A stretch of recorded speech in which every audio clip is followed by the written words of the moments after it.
uracilo, ¿y cuál más? Citosina. Ahora, acá estamos hablando de codón. Si estamos hablando de codón, ¿qué va a pasar? Va a haber el uracilo. Exacto, acá tendría que ir el uracilo igual. A mí no me gusta esta pregunta por ese detalle. Pero, ¿qué pasó? Cambió la guanina, que es una pirimidina. Y la guanina es una purina, o sea, es de transversión. Exactamente, eso es lo que tenemos que saber a este nivel. Pero, además de eso, si fuese una sin sentido, ¿acá qué tendría que haber? Tendría que tener 1, 2, 3 codón de stop. Excelente. Y eso es lo mismo que pasó en la en la última pregunta. Sí, claro. Acá, como dice codón, a mí me gusta que sepan la definición de codón y siempre se la utilice. ¿Sí? Acá es adenina, adenina, timina, sería adenina, adenina, uracilo. Pero si esto fuese uracilo, es igual, lo mismo, ¿no? Se cambia con la guanina y era lo mismo. ¿Sí? Pero, esta va a ser uracilo, uracilo, en este caso, guanina. Y ahí sería un codón de stop, ¿se entiende? Y ahí sería si esto no hablaría de codón acá, por eso está bueno que esté esto acá para que se pueda ejercitar todo. La definición de codón, qué pasa con una transición o qué pasa con una transversión, ¿sí? Acá, una timina por una guanina, ¿sí? En este caso, si esto fuese el ADN y no fuese acá codón, en el ARN, ¿qué se traduciría? Difícil, pero bueno, vamos. ¿UC? UC, exacto. Uracilo, uracilo, citosina. Es verdad. Sí. Y esta, si fuese el ADN, porque acá esto sería para el ADN, perdón, el ARN, ¿qué sería?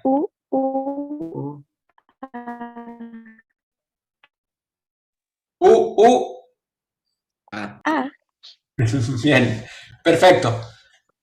¿Se entiende cómo podemos llegar a clasificarla? Estas, lo que sí tenemos que ver, qué es lo que pasa con esto y con esto, ¿sí? Acá el tema está en que dice codón, ¿sí?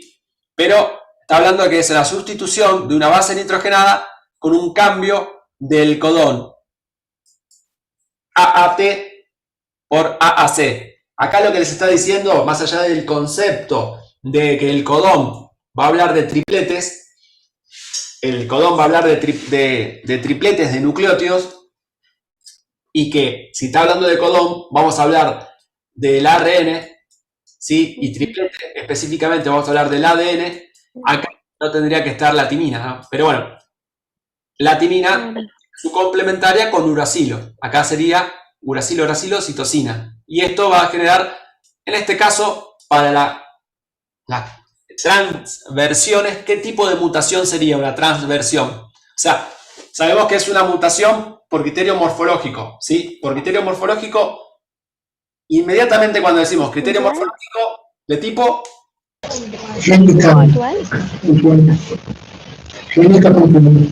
funcional, ¿no? Funcional. Morfológico primero. Morfológico ya lo dijeron, puntual.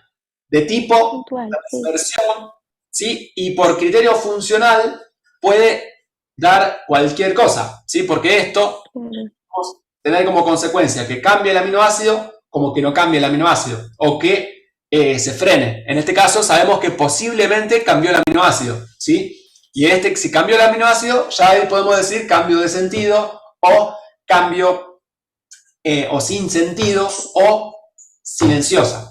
¿Se entiende? Esa es la idea de cómo se ejercitan las diferentes mutaciones. Profe, ahí tendría que decir triplete en vez de codón, ¿no? Sí, tendría que estar. Okay. Exacto. Acá, para que sea bien, tiene que ser triplete y no codón. Y a mí me gustaría que la pregunta diga que acá dice la serina, y acá dice la aspargina, por ejemplo, y ya saber si esta es transversión y además de eso ponerle si es sin sentido, con cambio de sentido o silenciosa, que es para poder ejercitar y aplicar bien lo que uno va a practicar. Igual tenemos otros ejemplos, ¿sí? Vamos con esta. Una mutación silenciosa, ¿sí? Marque la correcta. Produce la interrupción de la síntesis proteica, produce cambio de encuadre, no se observa ningún efecto en el fenotipo y ocurre en regiones del ADN codificantes. ¿Qué opinan? Sí. Sí. La C. Bien. Produce la interrupción de la síntesis proteica. ¿A qué hace referencia? Sin cambio de sentido. Excelente. Sentido, sí. Tiene sentido, dijeron, ¿no? Y eso hace referencia a qué cosa puntual. Con stop. Codón de stop. Excelente.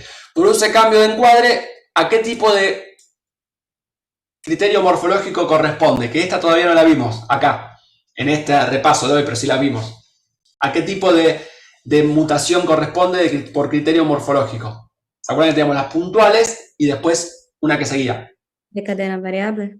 Exactamente, de extensión variable. Y las de extensión variable pueden ser de lesiones o inserciones en más de un nucleótido donde se suma uno o más de dos, o hubo dos. ¿Se entiende? No es que se suma uno, se suma siempre más de uno. ¿Sí? Y esto puede tener, por ejemplo, consecuencias como que se corra el marco de lectura y eso que dé otros aminoácidos y ahí se cambian todos los aminoácidos y esto después hasta que aparece un codón de stock y se termina la proteína. Esa afecta mucho a la funcionalidad, ¿sí? Bien, y después lo otro, no se observa ningún efecto en el fenotipo, es porque posiblemente haya codificado para el mismo aminoácido, ¿sí? Que vieron que tenemos, dependiendo de los codones, podemos tener varias versiones de algunos aminoácidos, ¿sí? Y ocurre en regiones de ADN codificantes. Puede ocurrir en no codificantes también. Puede ocurrir en no codificantes y puede dar cualquiera de ellas. Excelente. O sea, si hablamos de una mutación silenciosa, ya tenemos que automáticamente relacionarlo con una clasificación por criterio funcional. Ahora, dentro de la de criterio funcional, ahí tenemos que ir a buscar por qué ese criterio funcional. Y ahí tenemos que ver si es puntual o de extensión variable. Sabemos que si es silenciosa, ¿sí? Posiblemente sea una puntual por una transición que dio el mismo codón. Pero si es de extensión variable, ¿sí? Para que sea silenciosa una de extensión variable ya es más difícil, ¿no? Porque son dos nucleótidos que corrió y eso posiblemente va a tener una consecuencia, ¿sí? Pero para eso tenemos que tener en la cabeza la clasificación. Bien, y otra vez, la misma pregunta o algo parecido a lo que hablamos hace un rato.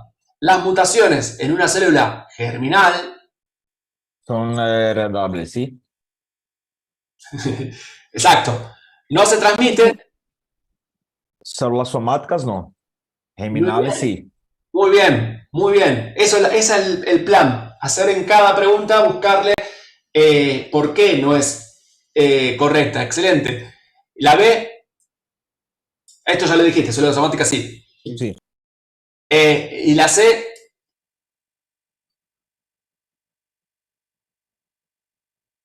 Pueden actuar los agentes mutagénos. exacto. Estos actúan entre las dos, para estas y para las somáticas. Y esta es la correcta. Bien. Seguimos. Ahí está. En relación a las mutaciones, ¿sí? Señale lo correcto. Solo ocurre por una acción de un agente mutágeno. Las mutaciones somáticas se transmiten de generación en generación. ¿Sí?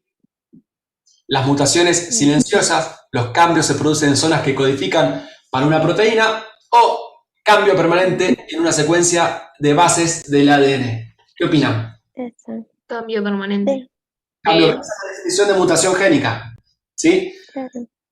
Bien, una deleción de una o dos bases produce una o dos bases. ¿Sí? Se sacó. Un aminoácido diferente codifica un codón diferente, cambio de marco de lectura de los tripletes o ninguna consecuencia. Un cambio en los Cambio marcos en de el lectura. marco de lectura. Exacto, porque acá tenemos donde se sacaron y ya no nos corrió, porque sacamos, ¿se entiende? Al de lesionar no es que cambiamos, sino que sacamos. Y cuando sacamos es peligroso porque ahí puede generar ese cambio de lectura y ahí es donde tenemos una de criterio funcional que puntualmente no la podríamos marcar directamente como una puntual directa, porque es una delesión, ¿se entiende? Y la delesión ya puede ser de extensión variable, por eso una o más, ¿sí? Bien. Las mutaciones sin sentido, ¿sí? No modifican la síntesis de la proteína, ¿verdadero o falso? Falso. Falso. Producen el cese anticipado de la síntesis de la proteína. Sí, verdadero. Perfecto. ¿Por qué? Porque puede generar un codón stop Exacto. y produce una proteína truncada. Excelente. Afectan áreas del ADN no codificante. Los expresan en el fenotipo. ¿Sí? Esto es para ver la definición de una mutación sin sentido, ¿sí? Que siempre interviene un codón de stop, como dijo la compañera. Y ahora otra definición de las generales. ¿Qué es un alelo? Perdón, no entendí. ¿El anterior cuál era? ¿Las mutaciones? La mutación sin sentido. Sí. ¿Qué es una mutación sin sentido?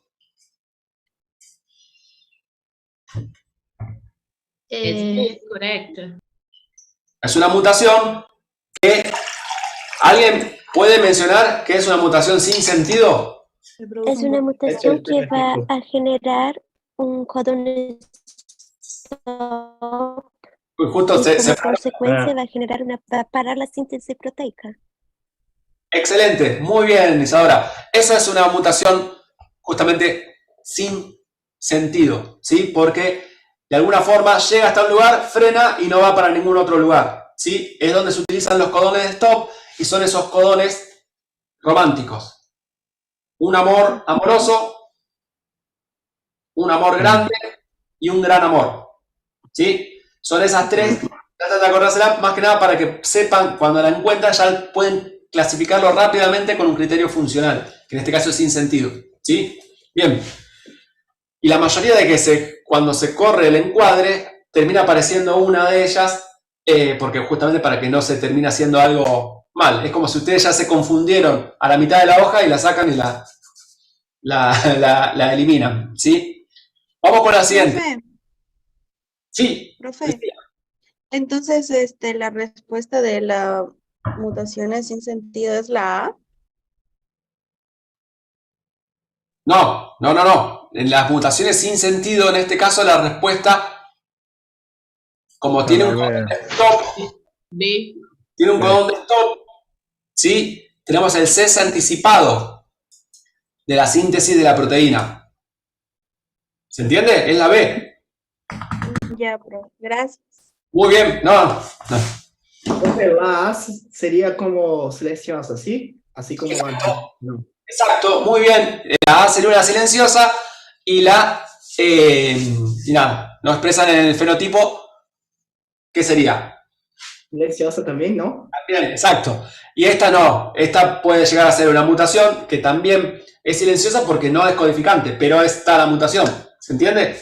Bien. Todas las demás son silenciosas menos la B. ¿Qué es un alelo? Una versión de un gen. Ah. Excelente. Es una versión de un gen. ¿Y este alelo cómo puede llegar a ser? Dominante o recesivo. Exactamente. Eso es un alelo. Y es donde se utilizan esas dos palabras, ¿sí? Ahora, ¿un cromosoma qué es? ¿Qué es un cromosoma? Es la condensación del ADN. ¿De qué? Del material genético del ADN. Del ADN, excelente. Es justamente el empaquetamiento del ADN. Muy bien. ¿Y qué es? Bueno, una proteína. ¿Qué es una proteína? Este es fácil. Es la expresión de un gen. La expresión, no. Polímero de nucleótidos. Un polímero de aminoácidos. De aminoácidos, perdón. Es lo que dijo empezó a decir Milena y después sumó Charles. Exacto, es una secuencia de aminoácidos. ¿Sí? Una proteína puede ser estructural, puede tener una función estructural, puede ser una enzima, ¿sí? Y nada, puede llegar a ser también un receptor, puede llegar a ser un transductor, puede ser casi cualquier cosa. Es el lenguaje funcional de la célula. Si la célula quiere hacer algo, decir algo, produce una proteína. Es más, no puede producir otra cosa que no sea proteína o ¿cómo se llama esto? O ARN a nivel del núcleo, ¿sí? Después, dependiendo de la proteína, puede metabolizar o catabolizar diferentes cosas y producir diferentes sustancias, ¿sí? Bien. Bueno, una célula reproductora, esta no tiene mucho sentido, ¿sí? La opción. ¿Qué es un genotipo? La B. La B. Típica de un individuo. Exacto. Ahora vamos un poco más allá. La apariencia física de un organismo, ¿a qué se refiere? Fenotipo. Fenotipo. El ambiente en el que vive un organismo. No, o sea, si se relaciona con el genotipo, expresa el fenotipo. Exacto. Ahora, el ambiente en el que vive un organismo. Selecciona los genes. Exacto. Eso se llama epigenética. No vimos ese término, pero cuando el ambiente se le suma al genotipo, este genotipo en el transcurso de la evolución va a empezar a modificar ese genotipo, ¿sí? Para que este se pueda adaptar de mejor manera, ¿sí? Son como prueba y error, porque uno lo toma en el largo de la especie, ¿sí? En la evolución de la especie, no en el tiempo de una persona, ¿sí? Pero bueno, va relacionado con el ambiente. Y bueno, la edad de un organismo no tiene nada que ver, otra vez, con genotipo. ¿Qué es el fenotipo? De nuevo, apariencia física de un organismo, fíjense casi lo mismo que dice arriba. La combinación de alelos de un organismo, el ambiente en el que vive, la edad es lo mismo, pero relacionado a fenotipo, ¿sí? Estas es las definiciones que tal vez tenemos que manejar rápido y bien, ¿sí? Fenotipo, expresión, ¿qué se expresó? ¿Sí? Genotipo es qué tiene, qué carga genética tiene, y alelo es qué versión de esa característica, qué versión, si es de vainilla o si es de chocolate, si es rubio, si es morocho, si es de ojos claros o ojos oscuros, ¿sí? Es la versión de esa característica. Bien, seguimos. ¿Cuál es una característica de una herencia autosómica dominante? ¿Sí? Yo creo que acá podemos ya ir poniendo otro ritmo. Bien. Solo los padres necesitan tener el gen mutado para que el hijo lo herede. Sí, porque es dominante. Puede ser de nuevo también. Exacto, muy bien lo que dijo Isadora, muy bien. Ambos padres deben tener el gen mutado para que el hijo lo herede. ¿A qué se debe eso? ¿A qué tipo de mutación, de patrón de herencia? Recesiva. El hijo solo puede heredar el gen mutado si es hombre. ¿A qué se refiere? Lígate al X. Excelente. Y el hijo solo puede heredar el gen mutado si es mujer. También es ligada al sexo, ¿no? Al sexo. Excelente. Muy bien. ¿Qué es una enfermedad autosómica dominante? Una enfermedad causada por una mutación génica o una combinación específica de alelos presentes en uno de los cromosomas no sexuales y se expresa, incluso si solo una copia del gen está presente. Larga la respuesta. Sí. Y después la otra dice exactamente lo mismo, lo único que son sexuales. Y después la tercera dice una enfermedad causada por factores ambientales o el estilo de vida, y la de ninguna de las anteriores. ¿Qué opinan? Es la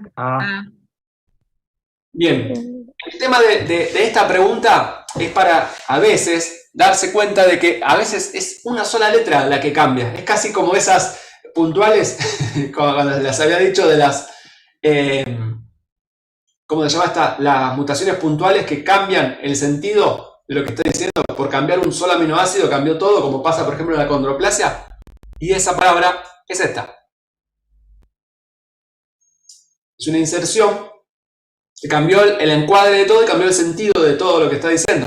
Porque fíjense, está hablando de una enfermedad autosómica, ¿sí? Que quiere decir que va del 1 al 22, ¿no?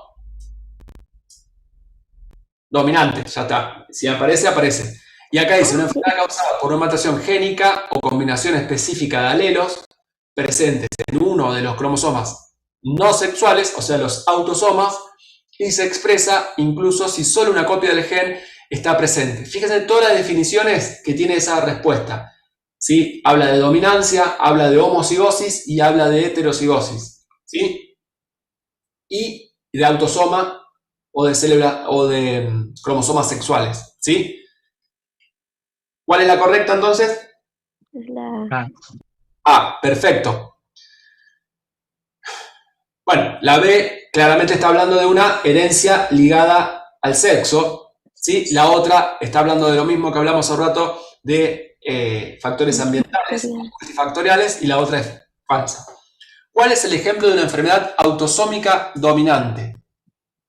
Sí. Enfermedad de Huntington. Exacto. ¿Alguien se anima a mencionar qué tipo de mutación tiene esta patología? La mencionamos, no hablamos de esta enfermedad, pero yo la puse como un ejemplo. Pero es justamente ese ejemplo, no se habló casi en ninguna otra de las patologías que vimos como ejemplo de patrones de herencia. Expansión de repetición de tripletes. Exacto. Es expansión de repetición de tripletes. Y ese tipo de mutación, fíjense que tiene doble clasificación. Se clasifica como funcional y se clasifica como morfológica. ¿Sí? Porque tiene muchas consecuencias ese tipo de mutaciones. Y esta en este caso entra la enfermedad de Huntington. Fibrosis quística, ¿qué sería? Recesiva. Autosómica recesiva. Exactamente. Esta no la conocen, pero es recesiva. Y la hemofilia. Ligada al sexo. Excelente. Vamos con la siguiente. ¿Cuál es el riesgo de un hijo si ambos padres son portadores de una enfermedad autosómica recesiva? 25%. Porque, ¿qué pasa en este caso? Porque después que hace el paro de poner es 25% para ser completamente dominante, 50% para ser portador y 25% de heredar la enfermedad. Excelente, ¿sí? Porque los padres son portadores sanos. ¿Sí? Ambos padres son portadores sanos. Bien. Eso porque no se expresa en ninguno. Ellos no lo tienen y después se tiene que dar la cantidad de hijos donde se dé la homocigosis recesiva, en este caso, ¿sí? Profe, entonces un 25, ¿no? Exacto. Porque el 25 va a tiene 25 de probabilidades de que la tenga, el 50 de que sean portadores sanos y un 25 de que no sea ni portador sano ni tenga la enfermedad, ¿sí? Eso es lo que dijo recién el compañero. Bueno, ¿qué causa la condroplasia? Acá me quedó mal, me quedó como un título, pero es una pregunta. ¿Qué causa la condroplasia? Si se acuerdan. Exacto. La B corresponde a la enfermedad de Marfan, que es la fibrilina. La C corresponde al gen COL1A1, que es un grupo de las enfermedades similares a la osteogénesis imperfecta. Y ninguna más, ninguna de las anteriores. ¿Cómo se llama ese gen? El gen de la FGFR3. ¿Cuál es el nombre de la proteína que codifica ese gen? El gen de receptor 3 del patrón de crecimiento fibroblástico. Tipo 3. Excelente, Isabel. Muy bien. Muy bien. Vamos con la siguiente, ¿sí? ¿Cuál es la complicación más común en las personas con acondroplasia?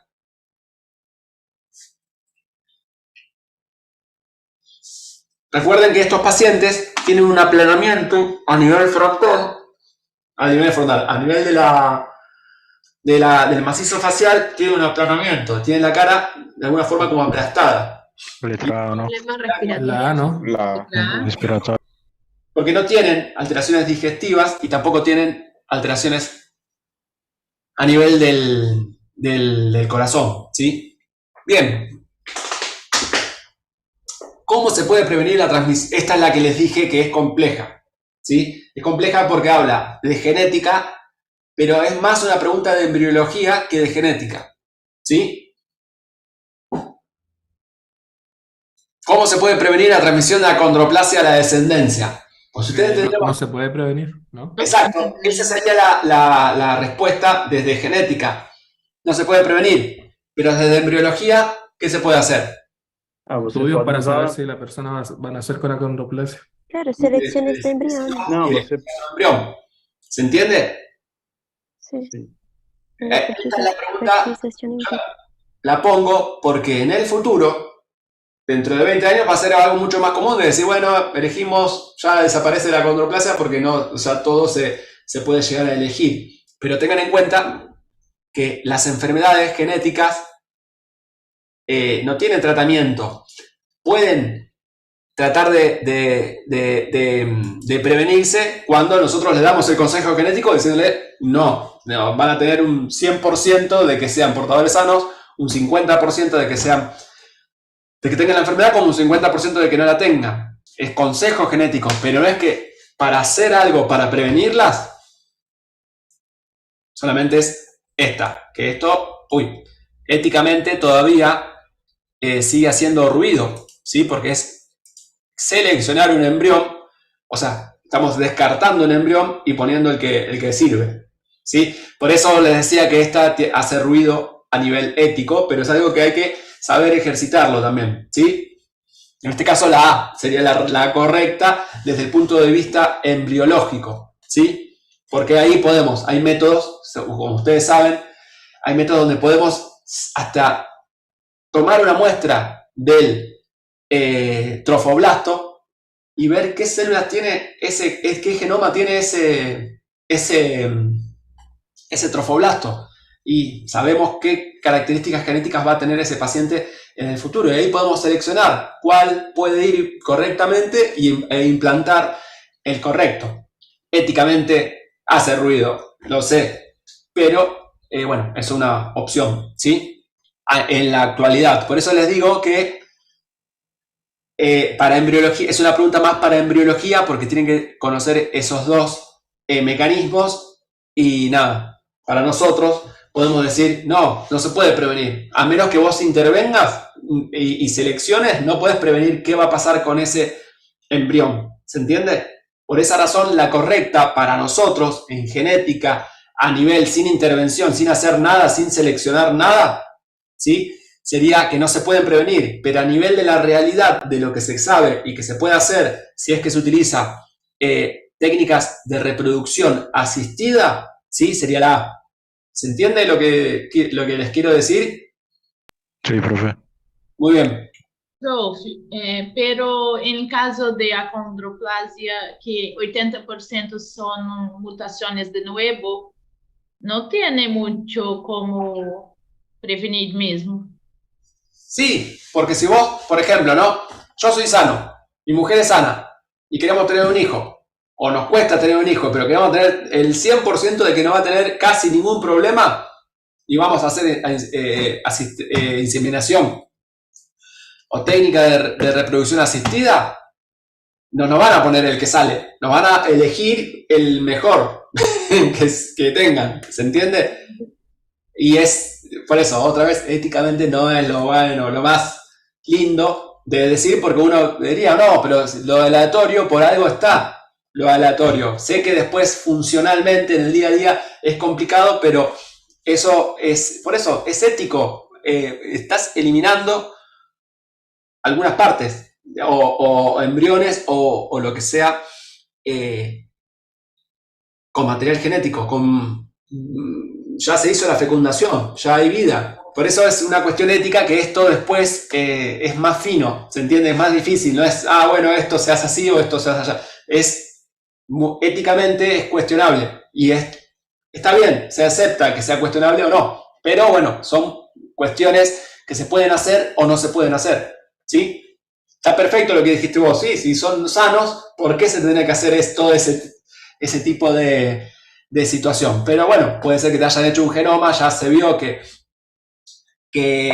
tal vez había ciertas probabilidades, tal vez con otro tipo de enfermedades, y que se busque qué tipo de características tiene esa descendencia para que no tenga ningún tipo de consecuencia.